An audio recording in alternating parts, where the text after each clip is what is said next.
All right, put on your thinking caps. This is a symbol, right? So I'm just going to move it over here, hold down Shift, move it over here. Then hold down Option, move it over, and then hold down Shift so it's constrained. So we got these things kind of side by side. Space bar, put this in the center. Now, I want to keep this one a symbol, and I want to simplify this one, get rid of the hidden geometry. And this, the same process works for the 9 by 9 by 9 or whatever. We're just doing a simple version here. Now, the first thing is we need to not only break the link to this symbol, we need to break the link to everything involved in this. We need to ungroup everything so we get down to not cubes, to faces. And this is still grouped, so we're going to just now we're cooking. We want to select everything on this side. That means this L, this object, this upside down L. And then everything on this side and everything from the top down. But when we select, if I click and shift click, and I start shift clicking, how do I know what I have and what I don't have?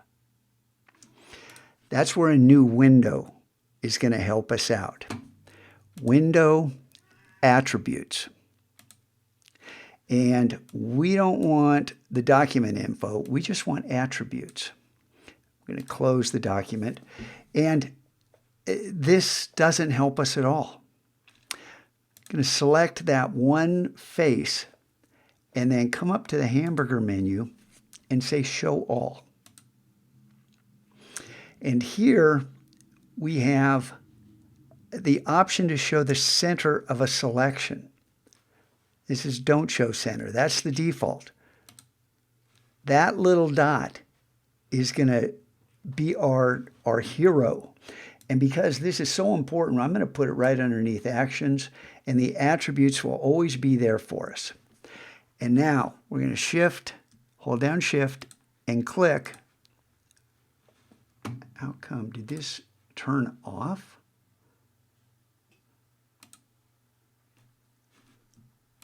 See what's going on. Why isn't that sticking?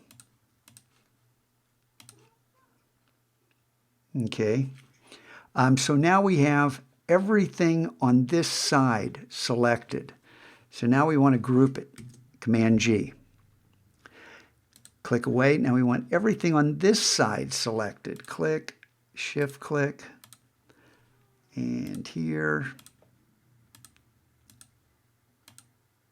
and here. Click on the attributes and check. I'm going to pull this over here so we can see what we're doing. It looks like we got everything there. Command G to group that. And just to show you, now we got that, and we're going to be able to check our work in a minute. Now we want to select everything from the top down. Shift click,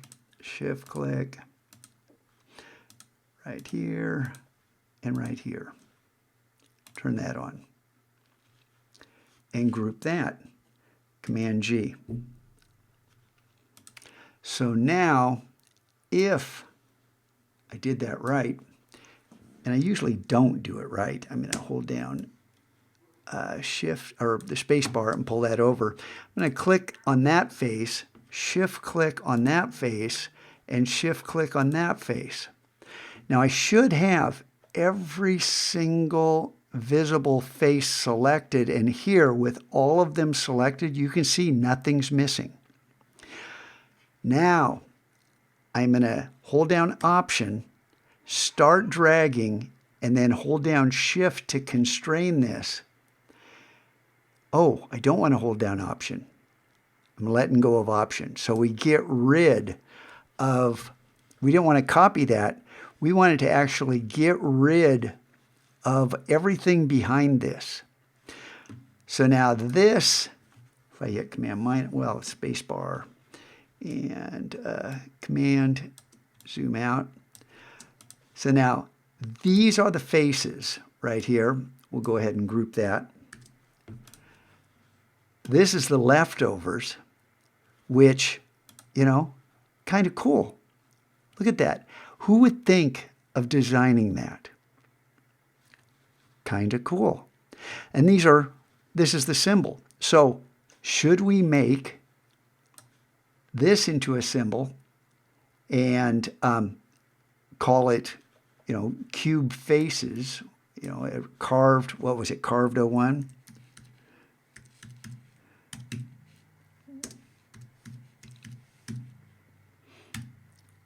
Okay, and this would be carved 01 leftovers.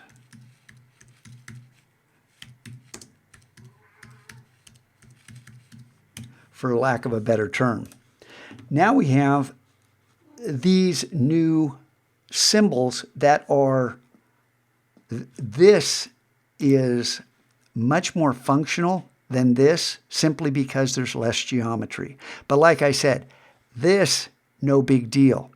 The 9 by 9 by 9, huge deal when you're talking about almost 9,000 anchor points. You know, that's crazy.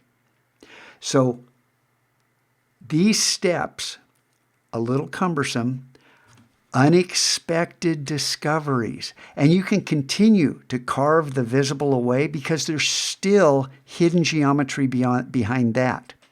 The deeper the cube, the more hidden geometry, the more surprises you can discover. And out of that may come a logo. Do you think anyone's ever designed this? I don't know. We could look it up on Google Images. Be pretty easy. But that's kind of cool. Anyway, have fun with this. Let your imagination run wild. Remember to use global colors, even though you're going to think, well, there's no real reason to use that. There are benefits. You want to continue to grow your toolbox. Do not complete this until you put something surprising on your mission log. Build your tool set, build your creative arsenal, and show what you know. Share it out. Amaze me. Earn extra loot.